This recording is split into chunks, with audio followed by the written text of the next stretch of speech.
Hey, Kevin Wright here. I thought you'd be interested in a question that came up at one of my recent Monday morning Q&A sessions. I go out live on YouTube at 8:30 every Monday morning, and a bunch of people jump on and ask me questions about property finance, and I answer them. So watch this video to see what answer I gave to this question. So I recently had an offer accepted on a house for 140 on a buy-to-let product. Okay, the valuers have been out and agreed that the house is worth 140. It is in need of modernisation and a refurb. However, they believe the rental market in the area is 575. And as a result, they've said they will only lend 92,000, as opposed to the 75% of 105. Any advice on this, as I really don't want to put 50k in the deal. I already have 3 buy-to-lets and 2 of these are with the... What happened to you, Facebook user? Did you run out of space? Did your keyboard pack up at the vital moment? Okay, this is a really good point actually. So, and this is something that investors tend not to appreciate. So, getting a 75% buy-to-let mortgage is not automatic, even if you are on a 75% buy-to-let mortgage product. It's linked to the rental income. So the rental income can cap the amount of borrowing you get, and that would mean that it's below 75%, as it is in this way. Mortgage lenders have this calculation that they run, and it's sort of it's their safety net so that there's always more rent than mortgage, and typically they want the rent to cover the mortgage by at least 25%. So, you know, if the mortgage, and we use simple figures here just to illustrate the point, if the mortgage payment is £100 a month, they want the rent to be at least £125 a month. Now, I know they're not realistic figures, but I just want to explain the concept. So you get what I'm talking about at a conceptual level. So, and in some mortgages, it's even higher than that. Some, you know, for every £100 of rent, you need, as £100 of mortgage payment, you need £145 of rent. If in this case, if they say, well, you're not going to get, we don't think you're going to get more than 575 a month rent on this. So therefore, we're going to structure that so that roughly for every £100 of rent, you're going to get somewhere about 75 pounds of 80 pounds worth of mortgage payment. You know, that's the issue. Now, I'll give you a little side issue here as well. And that is, let's say you were buying this already tenanted, and the tenancy was £650 a month. And you say, well, £650 a month is enough to get me a 75% mortgage. You still might not get it, because the valuer would say, yeah, but the market, you're getting 650, but the market rent is 575. So we're still only going to lend you 92,000.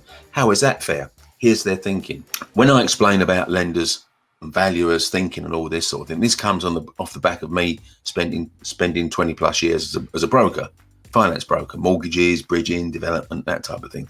So, you know, I've walked many a mile in lenders, underwriters, valuers' shoes. So I know how they think. And the issue is here that most investors don't know how they think, and therefore they get confused because it doesn't seem to make sense. Okay, so you've got a tenant in there, you've got an AST contract paying you £650 a month. Why are you only going to get 92 grand mortgage and not the full 75%? Because the valuer says, we don't think 650 is the market rent. We think 575 is the market rent. And that means, in our opinion, when your tenant leaves, as all tenants eventually do, you're not going to sell, you're not going to get another tenant in there paying 650. You're just lucky. So we think you're only going to get, your next tenant is only going to pay you 575. So therefore, that's the limit we're going to lend. Okay. So that's the reason why this is happening. Now, any advice on this? Yeah, don't buy the property. Simple as that.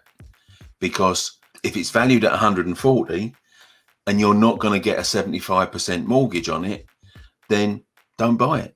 Or bail out with this lender, spend another few £100 on a different lender's valuation fee, knowing that you might be wasting it because they come back with the same opinion, and apply with a different lender. So it's one or two of those things. So basically, if you don't want to put 50 grand in the deal, and I absolutely understand why you wouldn't, because hey, that's a lot of money to stuff in a deal. Especially if it's, hey, so what is your strategy here then? Is it buy it on a mortgage, refurb it, modernize it, increase the value, dump that mortgage and get another mortgage? Because if so, you're really out of kilt here, because that's obtaining a mortgage by deception. So yeah, so there's some lessons here. So the lesson is that if you get the rent down valued, then you're never going to get your full 75%. So either pull out of the property or pull out with that lender. And the second lesson here is, if you're thinking of using a mortgage to purchase a property where you intend to redeem that mortgage within a few months, don't. And anyone that tells you you can is telling you to essentially commit a level of mortgage fraud. In other words, what is mortgage fraud? In this respect, it's the deliberate concealment of a material fact that would alter the lending decision. Because if you went to a mortgage lender and say, hey, can you give me a mortgage? I don't want it for long, mind you. Probably about 6 months, maybe a bit more, a bit less. And then I'm going to pay it all back to you and I'm going to switch it to another lender. Can I have a mortgage? And they'll say, no, get lost.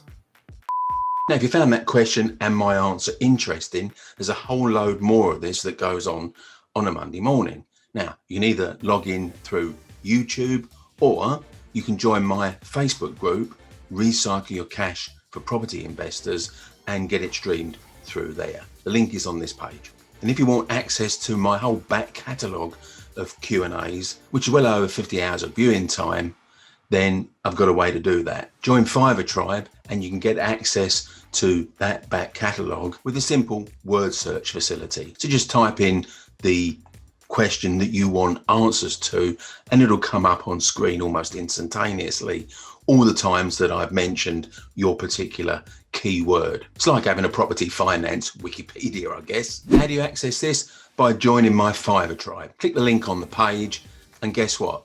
It's a £5 a month. So I look forward to seeing you at future Q&As.